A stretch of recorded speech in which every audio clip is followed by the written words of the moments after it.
My name is Crystal Harrison, and May is Ichthyosis Awareness Month.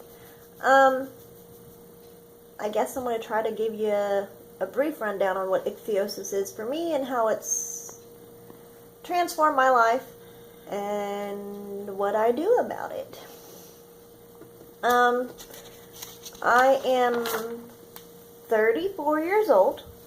I currently live in Iowa, but I'm originally from Texas. I have kind of moved around a lot after having my two children, so I've been kind of all over the United States. I'm a single mom of 2 kids, neither which are affected by ichthyosis, so I consider that my blessing. So for a while, after having my second child, I kind of took a step back out of the ichthyosis community to focus on being the mom that they needed me to be, and not so much on the ichthyosis area, just because it was easier. My interest would include my faith in God, number 1, my children, of course, my family and my friends, laughing, singing. I typically do it to myself, or in the shower, or in the car, and writing, or like kind of more journaling, or if I'm upset, it helps me, I write things out. I actually have a form of ichthyosis. When I was littler, it was EHK, and when I came back to the ichthyosis community, I've learned that they've adjusted the names, kinda, and so recently coming back in and going to my dermatologist and talking to other people and everything, I've discovered I have what we call BCIE, which is Bullous Congenitus Ichthyosiform Erythroderma. It's a mouthful, but it's always been a mouthful, and sometimes it's fun to say because when you tell people about it, they just kind of give you a blank stare, and so it's kind of cool. Makes you feel smart. I was born with it. I was adopted as an infant, and so I was raised in a family where I was the only one with it, and my family, before I came along, didn't really have any information, so I had, thankfully, very loving parents that did everything in their power to make sure I saw the best dermatologist and had the best care that I could.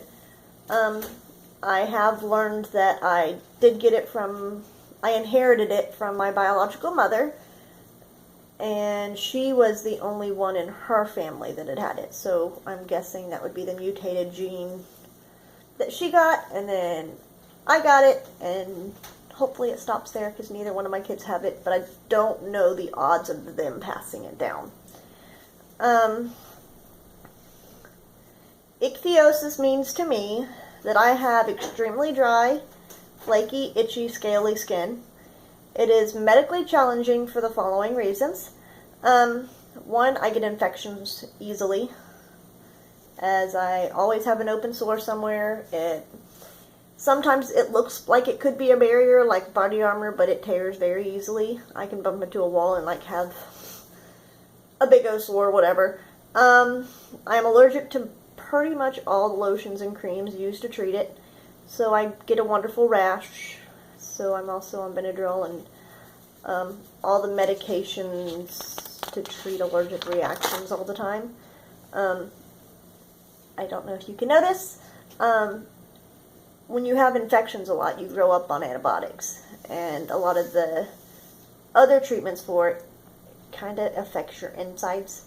So I have lost my teeth, so if I look funny when talking, that's why.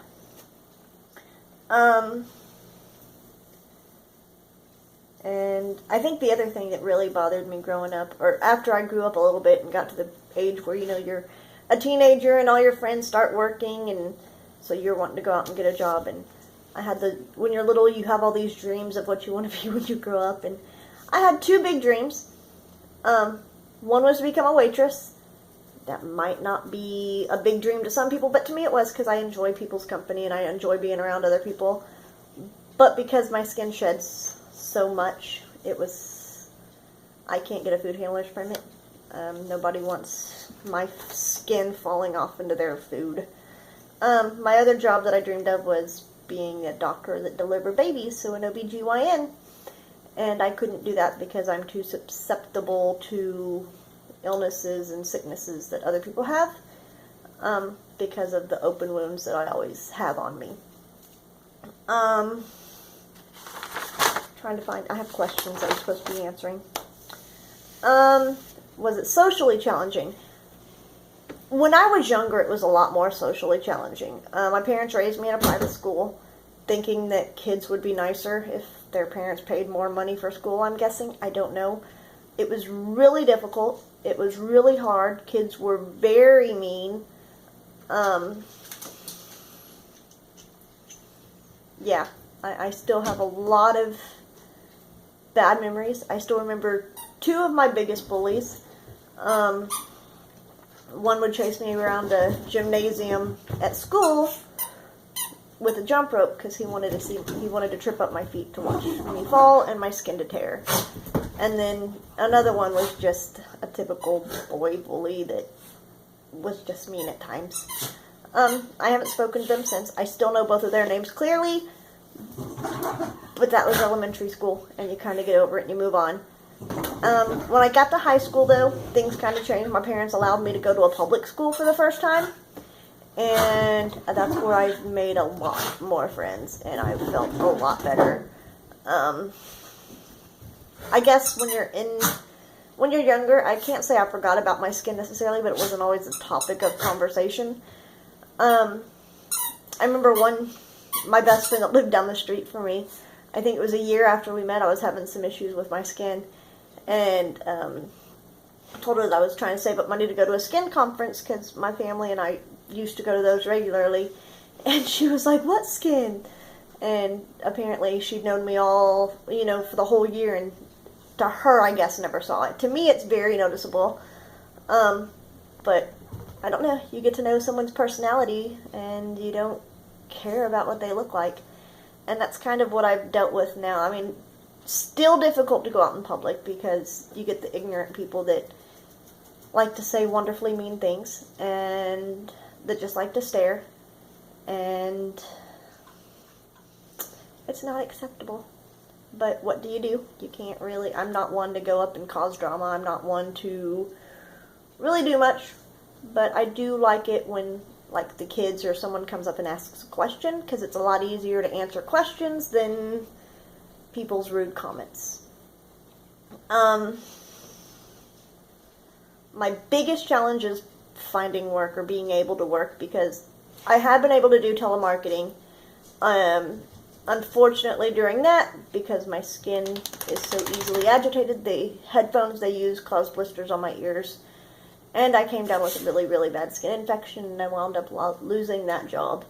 And so finding any other employment has been very difficult, because it's like the moment employers see you, they think of all the negatives of what could happen, and you don't get hired. So since I was younger, I've been on disability, and that's difficult because they don't pay you enough to survive on. My biggest achievement has been my children. I was really scared growing up because I was always pretty much told I'd never be able to have kids. We weren't sure how my skin would handle pregnancy, and I'm small framed, and so it was always a big thing. My mother always, I guess, trying to warn me, or told me to be cautious, and she was like, "You don't want to pass your skin down, it's really hard." And I got it, but being adopted, that was all I really wanted, was to have my own blood relation, something that was mine, something that resembled me, and they do. So I love my kiddos.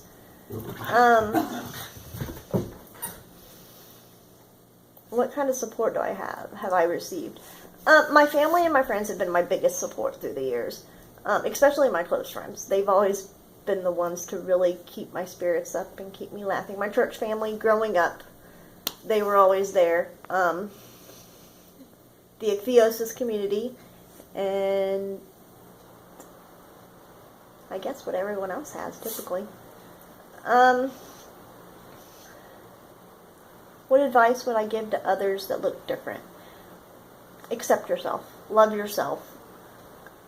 There's always going to be someone out there that wants to nitpick you, but as long as you are comfortable within yourself and realize that God made you perfectly like you, because you have qualities that no one else does. So you're you, and there can only be one you.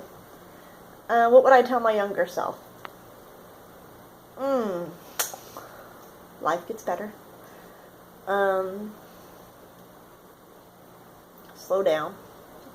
Being active, and we don't regulate our body temperatures very well. We don't sweat because all of my sweat glands are clogged.